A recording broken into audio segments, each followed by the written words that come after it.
본문은 창세기 30장 1절에서 13절입니다.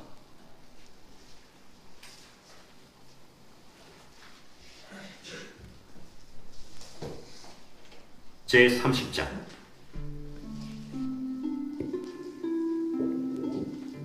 라헬이 자기가 야곱에게서 아들을 낳지 못함을 보고 그의 언니를 시기하여 야곱에게 이르되 내게 자식을 낳게 하라.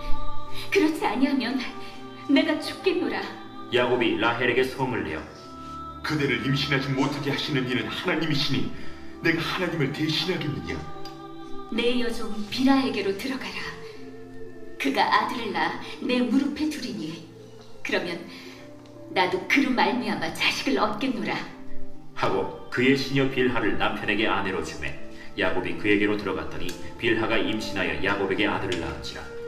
라헬이 이르되 하나님이 내 억울함을 푸시려고 내 호소를 들으사 내게 아들을 주셨다 하고 이로 말미암아 그의 이름을 단이라 하였으며 라헬의 시녀 빌하가 다시 임신하여 둘째 아들을 야곱에게 낳음에 라헬이 이르되 내가 언니와 크게 경쟁하여 이겼다 하고 그의 이름을 납달리라 하였더라. 레아가 자기의 출산이 멈춤을 보고 그의 시녀 실바를 데려다가 야곱에게 주어 아내로 삼게 하였더니 레아의 시녀 실바가 야곱에게서 아들을 낳음에 레아가 이르되 복되도다 하고 그의 이름을 가시라 하였으며 레아의 시녀 실바가 둘째 아들을 야곱에게 낳음에 기쁘도다 모든 딸들이 나를 기쁜 자라 하리로다 하고 그의 이름을 아셀이라 하였더라. 아멘. 오늘 말씀의 제목은 누구의 본을 따를 것인가로 김용식 목사님께서 전해주시겠습니다. 네, 우리 서로 앞뒤 좌우에 있는 전우들 바라보며 반갑게 인사 나눴으면 좋겠습니다. 우리 할렐루야로 인사할까요? 할렐루야. 예, 일주일 동안 잘 지내셨습니까? 네. 오늘 마지막 주, 이번 9월달 마지막 주 주일입니다. 매월 마지막 주 주일에는 우리 각 포대 그리고 대대 군종병들과 또 우리 교회 출석하고 있는 우리 간부님들이 간담회를 합니다. 이제 많은 간담회인데 그동안 이제 어떻게 살았는지 우리가 그래도 명색이 군종병인데 한 달에 한 번이라도 서로 얼굴 보면서 좀 얘기도 하고 그런 자리를 지금 정기적으로 하고 있습니다. 그래서 오늘 군종병 간담회가 있는 날이니까 이따가 오후 13시 30분에 모두 다 참석해서 이렇게 교제 나눌 수 있는 시간 되었으면 좋겠습니다. 그리고 이제 오는 수요일 말고 그 다음 주 수요일은 한글날 국경일입니다. 10월 9일이죠. 10월 9일 한글날 국경일에 한글날 맞죠? 네, 10월달에 휴일이 많아가지고 CCM 가수 김소영 전도사님을 모시고 그리고 직장인 성경 공부 모임 그 민간인 선배님들 직장 다니시는 선배님들을 우리 부대로 초청해서 약 5-60명 정도 아마 오실 걸로 예상이 되는데 부대 위문 행사가 계획되어 있습니다. 10월 9일 수요일 오전 10시부터 합니다. 12시까지 오전에 다 끝나니까 뭐 행사라기보다는 여러 민간인 선배님들 오셔서 그분들의 삶에 대한 얘기도 좀 듣고 또 맛있는 간식 그날은 우리 평소 주일날 먹는 것보다 훨씬 많은 간식이 준비가 될 거예요. 그래서 이 CCM 노래도 듣고 위로도 받고 또 선배님들과 또 진지한 저녁 이후의 삶에 대해서 인생에 대해서 함께 대화도 나누는 그런 자리를 마련했으니까 많이들 참석해서 좋은 시간이 되었으면 하는 바람이 있습니다. 10월 9일 꼭 기억해 주시기 바랍니다. 그리고 그 다음 주일인 그러니까 오늘로 치면 이제 다음 주일이 되겠습니다. 10월 13일에는 높은 뜻 정의교회 서울에 있는 높은 뜻 정의교회에서 많지는 않지만 한 10분 이내 정도 그 교회 성도님들이 우리 교회를 방문하셔서 주일입니다. 이 시간에 우리와 함께 예배드리고 이렇게 할 예정이 있습니다. 높은 뜻 정의교회는 우리 교회를 이렇게 지어준 교회입니다. 그래서 매월 정기적으로 우리 높은 뜻 배고교회에 후원도 해주고 계시고 또 1년에 한 번씩 이렇게 방문해 주셔서 또 마찬가지로 색다른 간식과 함께 우리랑 같이 예배드리고 끝나고 여러분들 좋은 간식을 이렇게 섬겨주시겠다고 연락이 왔습니다. 기억해 주시고 그날도 많이 참석하시면 좋겠습니다. 자, 지난 주일에 우리는 창세기 29장 31절에서 35절에 있는 말씀을 가지고 위로해 주시는 하나님이라는 제목으로 말씀을 함께 나눴습니다. 위로해 주시는 하나님. 지난 주일 말씀 본문에 등장하는 주요 핵심 인물은 레아였습니다. 레아는 그녀의 아버지 라반으로 인해 자기를 전혀 사랑해 주지도 않는 남자 야곱에게 강제로 아내가 되게 됩니다. 물론 그 이후에 야곱은 여러 명의 아내를 두게 되는데 첫 번째 아내가 되었지만 남편의 사랑을 전혀 받지 못한 그런 비운의 여인이었습니다. 이 레아는 자기 여동생이 하나 있는데 라헬이라는 여동생이 있는데 그 라헬은 외모가 매우 빼어나고 예쁘고 아름다워서 자기 동생에 비해 상대적으로 열등감과 비교의식, 컴플렉스를 가지고 있었습니다. 또 아버지 라반으로부터는 신부감을 구하기 위해 자기 집을 난생 처음 찾아온 라반의 조카 야곱이 자기 둘째 딸 라헬을 사랑해서 아내를 달라고 했음에도 불구하고 라헬의 동의도 얻지 않고 그의 언니인 레아, 물론 레아의 동의도 얻지 않은 채 이 레아를 라헬로 속여서 야곱에게 강제로 결혼을 시킵니다. 거짓말로 속여서 시킨 거죠. 이걸 통해서 레아는 아버지로부터도 깊은 배신감과 또 그녀의 인생에 대한 아마 회의감이 들었을 거다라고 이야기를 나눴습니다. 어찌되었든 그렇게 야곱과 결혼 예식을 다 치른 이 레아는 이제 좋건 싫건 간에 상관없이 어쨌든 야곱의 아내로 살아야만 했습니다. 그러나 정작 자기 남편이 된 이 야곱은 자기 자신을 사랑해 주기는커녕 미워하기만 합니다. 그리고 계속 라헬만, 자기 동생만 사랑하죠. 이처럼 레아는 남편으로부터는 거절감과 또 상실감을 갖고 살아갈 수밖에 없었던 것입니다. 그렇게 남편으로부터 거절당하고 아버지로부터 배신감과 인생에 대한 회의감, 그리고 평생을 자기 동생에 대한 컴플렉스, 열등감에 이렇게 살아왔던 이 불쌍한 레아를 하나님께서 아시고 그에게 아들을 낳게 해주십니다. 정작 야곱이 사랑해서 두 번째로 아내로 맞이한 라헬은 한 명의 자녀도 출산하지 못한 반면 이 불쌍한 레아에게는 연달아 4명의 아들을 하나님께서 낳게 해주십니다. 지난주 29장 31절 말씀입니다. 29장 31절 제가 읽어보겠습니다. 여호와께서 레아가 사랑받지 못함을 보시고 그의 태를 여셨으나 라헬은 자녀가 없었더라. 라헬이 자녀를 낳지 못하고 그의 언니 불쌍한 레아가 먼저 아들을 낳게 된 것은 여호와께서 그녀가 불쌍하게 보였기 때문이다. 여호와께서 그녀의 안타까운 사정을 보셨기 때문이다 라고 성경은 정확하게 기록해주고 있습니다. 그래서 그 아들들의 이름을 엄마인 레아가 직접 지어줍니다. 정작 아버지인 야곱은 자기 자식이었지만 아들들 이름 짓는 것에 전혀 관심이 없었습니다. 그래서 첫 번째 아들의 이름을 엄마가 레아가 르우벤이라고 이름 짓는데 그 르우벤의 이름의 뜻은 32절에 나와 있듯이 여호와께서 나의 괴로움을 돌보셨으니 이제는 내 남편이 나를 사랑하리로다 라는 뜻의, 즉 보라 아들이다 라는 뜻의 의미를 가진 이름이 르우벤이라고 그랬습니다. 보라 아들이다. 자, 이것은 어쩌면 이 라헬의 억눌렸던 감정이 표출된 거라 그랬죠. 봤지? 나 아들 낳았거든. 이겁니다. 오늘날 우리가 흔히 쓰는 구어체로 의역을 하면 봤지? 나 아들 낳았거든. 이게 보라 아들이다라는 이름이라고 했어요.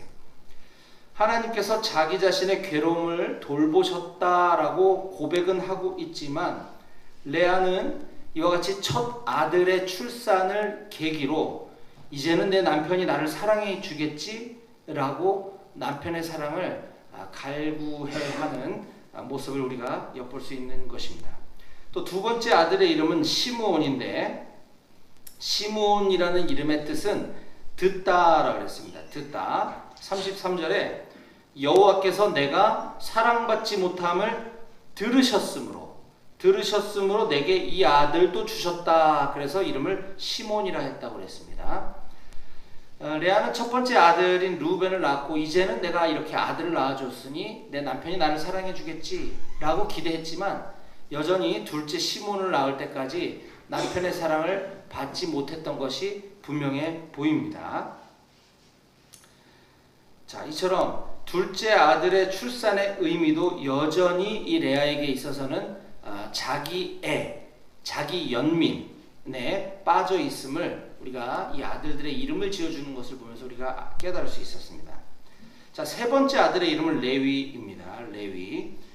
레위라는 이름의 뜻은 34절에 나와 있는 것처럼 내 남편이 지금부터 나와 연합하리로다. 즉 연합이라는 뜻을 가지고 있는 이름이 레위라고 했습니다.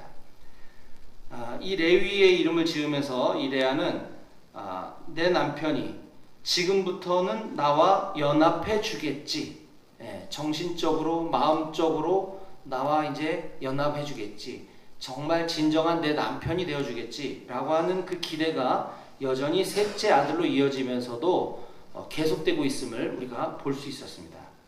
그리고 이제 네 번째 아들의 이름은 유다인데 유다의 이름의 의미는 찬송하다, 찬양의 뜻을 갖고 있다고 했습니다.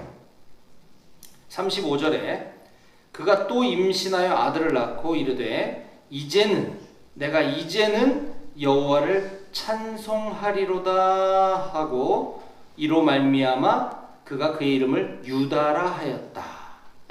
내가 이제는 여호와를 찬송합니다라고 이 레아가 남편의 사랑을 갈구해하며 살아왔지만 내가 이제는 하나님만 바라보고 나를 이렇게 위로해 주시는 하나님, 나에게 내 아들씩이나 낳게 해주신 하나님께 감사와 찬송을 드리겠습니다 라는 고백으로 유다라는 이름을 지었다고 했습니다.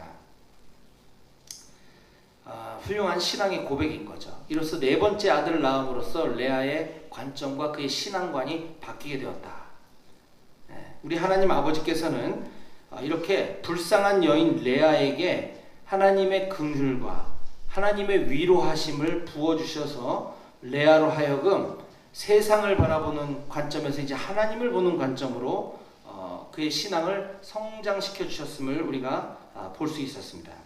우리도 어쩌면 레아처럼 하나님의 사랑을 느끼는 것 같기도 하고 또 하나님의 사랑을 하나님께 우리의 사랑을 고백하는 것 같긴 하지만 그럴 때도 있지만 여전히 세상으로부터 만족감과 세상으로부터 평안함, 위로함을 구하고 있는 우리 자신의 모습을 발견할 수 있게 되었던 것이죠.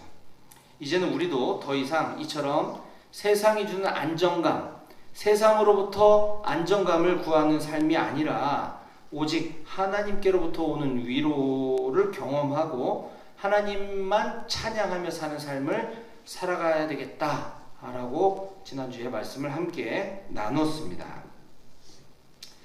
자, 이제 오늘은 창세기 연속 강해 설교 57번째 시간으로서 오늘 우리에게 주신 본문 말씀인 창세기 30장 1절부터 13절까지의 말씀을 통해서 누구의 본을 따를 것인가 라는 제목으로 하나님께서 오늘 우리에게 주신 말씀을 증거하도록 하겠습니다. 오늘 설교 말씀의 제목을 같이 함께 읽어볼까요? 시작! 누구의 본을 따를 것인가. 네, 오늘 본문은 이렇게 시작을 합니다. 30장 1절입니다. 라헬이 이제 등장인물이 바뀌었습니다. 동생 라헬이 자기가 야곱에게서 아들을 낳지 못함을 보고, 이건 우리가 지난주에 살펴봤기 때문에 이미 아는 바죠. 그의 언니를 시기하여 야곱에게 이르되 내게 자식을 낳게 하라. 그렇지 아니하면 내가 죽겠노라 라고 이야기를 하면서 오늘 본문이 시작이 됩니다. 라헬은 지금 불임입니다. 불임. 임신이 안 되고 있죠. 불임은 누구에게나 있을 수 있는 겁니다. 오늘날에도 많은 부부들이 불임을 겪고 있죠. 근데 이 라헬은 지금 자신의 불임으로 인해 자기 언니 레아를 시기하고 있습니다. 게다가 자기를 너무너무나 사랑하는 남편 야곱에게 막무가내로 자기가 자식을 낳게 하라고 떼를 씁니다. 과학기술이 발달한 오늘날에도 이 불임은 많은 부부들의 고민이지만 이것이 남편에게 떼쓰고 바가지를 긁는다고 해서 해결될 수 있는 문제는 아니죠. 물론 여러 가지 시도를 해볼 수는 있지만 그런다고 자녀가 내 마음대로 출산이 되는 것은 아닙니다.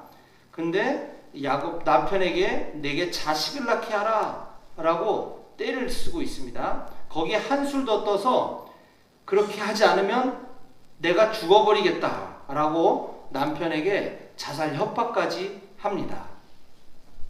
자, 그러자 이번엔 야곱이 2절에 다음과 같이 화를 버럭 내면서 라헬에게 소리를 지르죠. 부부싸움이 시작됩니다. 2절 야곱이 라헬에게 성을 내어 이르되 그대를 임신하지 못하게 하시는 이는 하나님이시니 내가 하나님을 대신하겠느냐. 네. 이거를 평범한 톤으로 읽어서 그렇지 지금 아내 라헬에게 성을 냈다, 화를 냈다라는 것은 당연히 톤이 높아졌을 거고 고함을 질렀을 겁니다. 그러면서 너를 임신 못하게 하는 게, 네가 임신 못하는 게 나 때문이냐?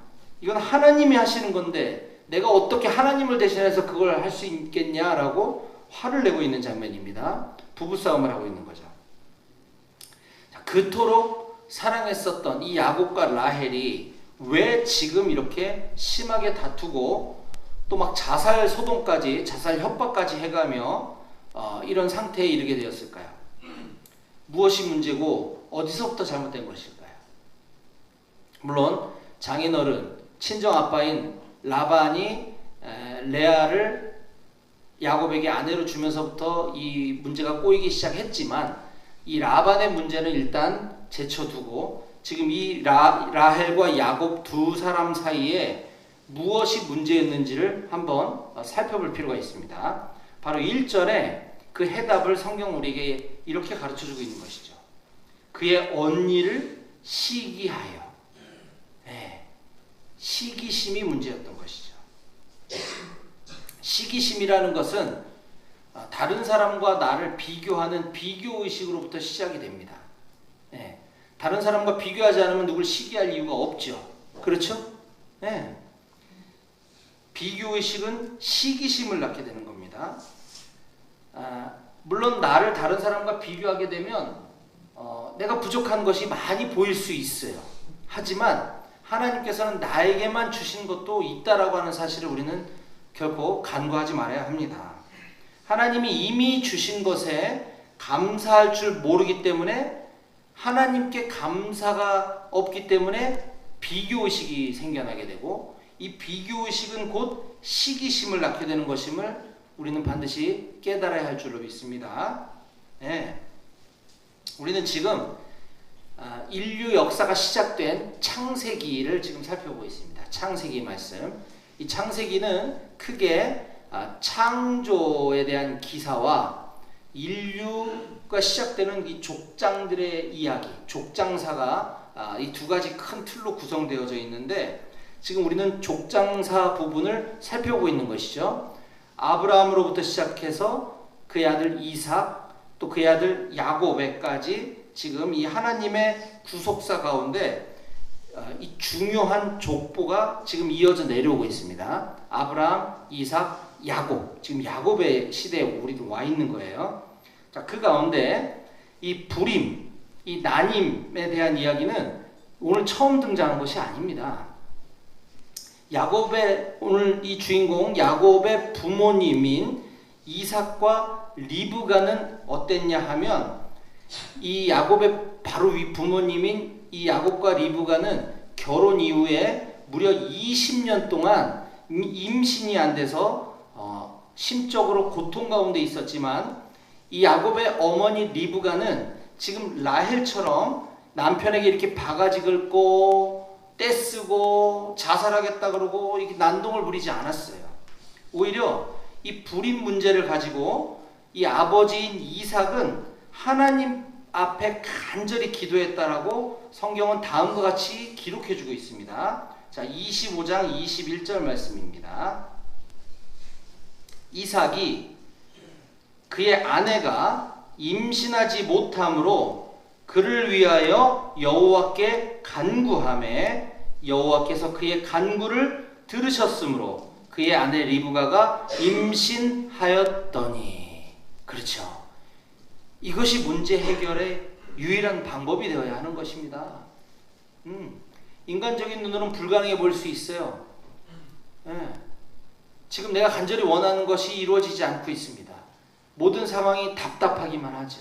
결혼 생활에 자녀가 생기지 않습니다. 이때 해야 될 최우선의 일은 하나님께 나아가 기도하는 것입니다. 이 야곱의 부모님은 그런 부모님이셨어요. 그렇게 해서 출생한 게 바로 이 야곱인 것입니다. 근데 지금 이 야곱은 그의 아내 라헬과 이 불임을 대하는 태도가 전혀 다른 모습을 보이고 있음을 우리가 보고 있는 것이죠. 지금 이 야곱과 라헬의 부부는 그에 따른 해법으로 하나님 앞에 나아가 기도한 것이 아니라 그의 부모님처럼 한 것이 아니라 3절에 다음과 같은 스스로의 방법을 찾습니다. 3절입니다. 오늘 본문. 라헬이 이르되 내 여종 빌하에게로 들어가라. 그가 아들을 낳아 내 무릎에 두리니 그러면 나도 그로 말미암아 자식을 얻겠노라 하고. 지금 라헬은 자기가 불임이니까 자기 종, 여종, 몸종인 빌하를 통해서 내 남편의 아들을 낳아서 자기 아들로 삼겠다는 것입니다. 우리나라도 옛날에 조선시대 이전에 시바지라고 하는 이런 비슷한 것이 있었죠. 다른 여인을 통해서 대신 아들을 낳고 내 아들 삼는, 이게 이때 당시 이스라엘에도 일반적인 문화, 풍습이었습니다. 그런데 그건 세상 사람들의 방법이고 지금 이 장면은 우리가 성경에서 어디서 많이 본 장면입니다. 종을 통해서 아들을 낳아서 내 자식으로 삼겠다라고 하는 이 라헬, 바로 이 야곱의 할아버지인, 지금 3대밖에 안 내려왔잖아요. 아브라함, 이삭, 야곱, 지금 3대밖에 없습니다. 근데 그의 아버지 이삭은 하나님 앞에 이런 똑같은 문제가 도래했을 때 하나님께 나아가 기도했다 그랬어요. 근데 그의 할아버지인 아브라함은 어떻게 했는가 보겠습니다. 16장 1절과 2절입니다. 아브라함의 아내 사레는 출산하지 못하였고, 계속 반복되고 있죠 지금.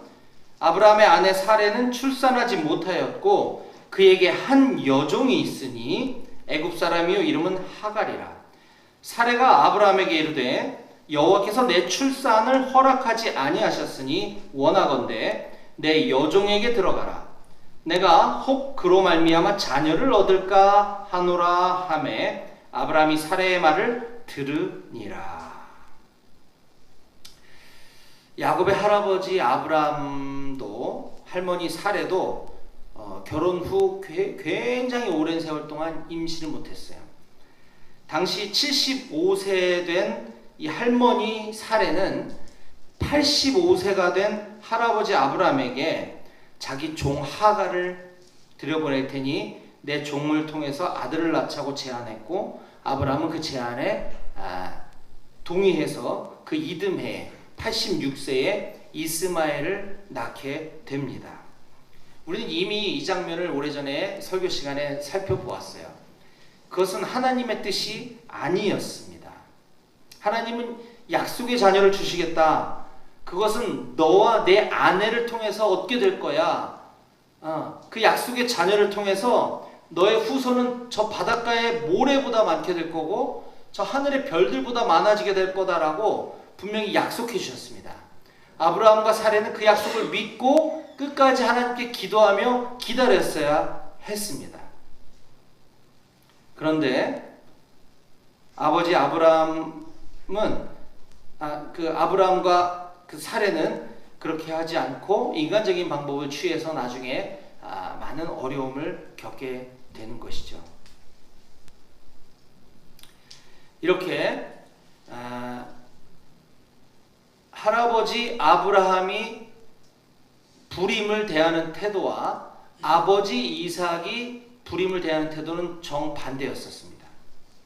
자, 그러면 오늘 본문으로 돌아가 지금 이 야곱과 라헬은 누구의 본을 따르고 있습니까? 그것은 바로 아버지 이삭이 아닌 할아버지 아브람과 할머니 사레의 본을 따르고 있는 것을 우리가 볼 수 있는 것이죠. 그렇게 라헬은 그의 종 빌하를 통해서 2명의 아들을 얻게 됩니다. 큰아들의 이름은 단, 6절에 나오고 있고요. 두 번째 아들의 이름은 8절에 납달리라고 기록하고 있습니다. 단의 이름의 뜻은 6절, 하나님이 내 억울함을 푸시려고 내 호소를 들으사 내게 아들을 주셨다 라는 이름의 뜻입니다. 하나님이 내 억울함을 풀어주셨다 라는 뜻의 이름이 단이고요. 납달리의 이름의 뜻은 8절에 내가 언니와 크게 경쟁하여 이겼다 라는 뜻의 이름으로 납달리라고 지었다라고 성경이 우리에게 소개해주고 있습니다. 이 두 아들의 이름을 통해서 볼 수 있는 것처럼 라헬은 자기가 직접 낳은 아들은 아니지만 자기 종을 통해서 낳은 아들을 자기 아들 삼으면서 지금 자기가 이름을 지어준 거잖아요. 온통 자기중심적인 억울함, 자기 애와 자기 연민으로 가득 찬 그 억울함이 온통 라헬의 지금 생각을 지배하고 있음을 우리가 볼 수 있는 것이죠. 언니 레아와의 경쟁심, 시기심으로 가득 차 있는 것이 그의 자식의 이름을 통해서 또 한 번 확인되고 있는 것입니다. 아버지 이삭과 어머니 리브가의 본을 따르지 않고 이렇게 잘못된 본을 따르는 결과 문제는 해결되지 않고 이 시기심의 문제, 자기 연민의 문제는 전혀 해결되지 않고 여전히 지속되고 있음을 우리가 볼 수 있습니다. 자, 이것을 지켜본 이제 언니 레아의 반응을 한번 살펴보겠습니다. 지난주에 이어서 지금 오랜만에 레아가 다시 등장합니다. 9절입니다. 레아가 자기의 출산이 멈춤을 보고 그의 시녀 실바를 데려다가 야곱에게 주어 아내로 삼게 하였더니.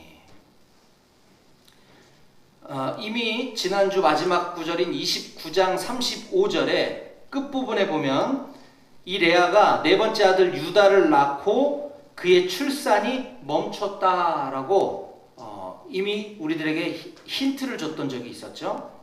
그것을 오늘 받아서 9절에 레아가 자기의 출산이 멈춤을 보고 다시 한번 설명해주고 있는 것입니다. 또 레아도 똑같이 라헬처럼 자기 동생처럼 이번엔 자기의 시녀, 자기의 몸종인 빌하를 남편에게 보내서 아들을 또 낳게 하는 것을 보고 있습니다. 이미 레아는 자기가 직접 아들을 넷이나 낳았음에도 불구하고 왜 이런 행동을 하는 것일까요? 아마 동생 라헬이 직접 낳진 않았어도 이와 같은 우회적인 방법으로 아들을 낳고 자녀 삼는 것을 보면서 둘이나 낳았습니다. 지금 이제 조금만 더 있으면 둘을 더 낳으면 나와 똑같이 될 수도 있겠구나 라고 하는 위기의식을 아마 가졌던 것 같습니다. 그렇기 때문에 이 레아 역시 지금 굉장히 불안해져 있고 다시 자기 동생과의 비교의식, 시기심이 지금 올라오고 있는 것이죠. 앞서 우리는 비교의식은 곧 시기심을 낳게 된다고 했습니다. 그 시기심의 결과 우리는 하나님을 바라보지 않고 세상을 바라보게 되며 세상을 통해서 우리의 욕망을 채우고 만족을 얻게 되는 방법을 찾게 된다고 했습니다. 이것은 하나님의 뜻이 결코 아닌 잘못된 방법, 나쁜 방법을 선택하게 되는 것임을 우리는 결코 잊지 말아야 할 것입니다. 그러다 보니 네 번째 아들을 낳아서야 비로소 이제 하나님을 내가 찬양하는 삶을 살겠습니다 라고 고백했던 그 레아도 지금 다시 비교의식에 사로잡힌 결과 또 시기심이 생기고 그 결과 라헬이 선택했던 잘못된 방법을 똑같이 본을 받아서 적용하고 있는 것을 우리가 보고 있는 것이죠. 이제 말씀을 정리합니다. 사랑하는 우리 높은 뜻 배고교회 장병 여러분, 우리는 지금 이 비교의식과 시기심, 이 열등감 등에 사로잡혀 있는 두 자매의 출산 경쟁에 관한 이야기를 살펴보았습니다. 우리도 살아가다 보면 때로는 이렇게 방법은 다를지라도 힘들고 굉장히 힘들고 어려운 일들을 많이 경험하게 됩니다. 그럴 때 우리는 올바른 결정을 내리고 올바른 길을 선택해야만 하는데 우리의 경험치가 부족하다 보니 그럴 때 우리는 이와 유사한 상황에서 올바른 결정과 행동을 내린 사람을 잘 찾아서 그 사람의 본을 받아야 할 것입니다. 우리는 그렇게 매 순간순간마다 본이 될 만한 한 사람을 찾아 그의 인생을 배우고 그의 신앙을 배우며 우리는 성장할 수 있게 되는 것입니다. 이와 같이 이 모든 인생의 본이 되고 또 믿음의 본이 되어주신 한 사람을 오늘 여러분들께 소개해드리고 말씀을 정리하려고 합니다. 다음 세 사람이 추천해주는 사람의 말씀을 한번 들어보도록 하겠습니다. 먼저 사도 바울이 누구를 추천했는가 제가 읽어드리겠습니다. 디모데전서 1장 16절입니다. 그러나 내가 긍휼을 입은 까닭은 예수 그리스도께서 내게 먼저 일체 오래 참으심을 보이사 후에 주를 믿어 영생 얻는 자들에게 본이 되게 하려 하심이라. 예수 그리스도께서. 자, 두 번째 이번에 베드로 사도가 추천한 사람을 보도록 하겠습니다. 베드로전서 2장 21절입니다. 이를 위하여 너희가 부르심을 받았으니 그리스도도 너희를 위하여 고난을 받으사 너희에게 본을 끼쳐 그 자취를 따라오게 하려 하셨느니라. 그리스도가 그렇게 하셨다고 이야기하고 있습니다. 자, 이번엔 이 두 사람의 추천을 받은 당사자인 예수 그리스도께서 다음과 같이 직접 이렇게 말씀해주고 계십니다. 요한복음 13장 15절 말씀입니다. 내가 너희에게 행한 것 같이 너희도 행하게 하려 하여 본을 보였노라. 아멘. 네, 오늘 설교 말씀의 제목처럼 누구의 본을 따를 것인가 라는 이 질문 앞에 이와 같이 예수 그리스도의 본을 따라 살아가는 우리 모든 비룡대대 장병들, 높은 뜻 배고교의 장병들이 다 되실 수 있기를 주님의 이름으로 간절히 축원합니다. 아멘. 기도하시겠습니다.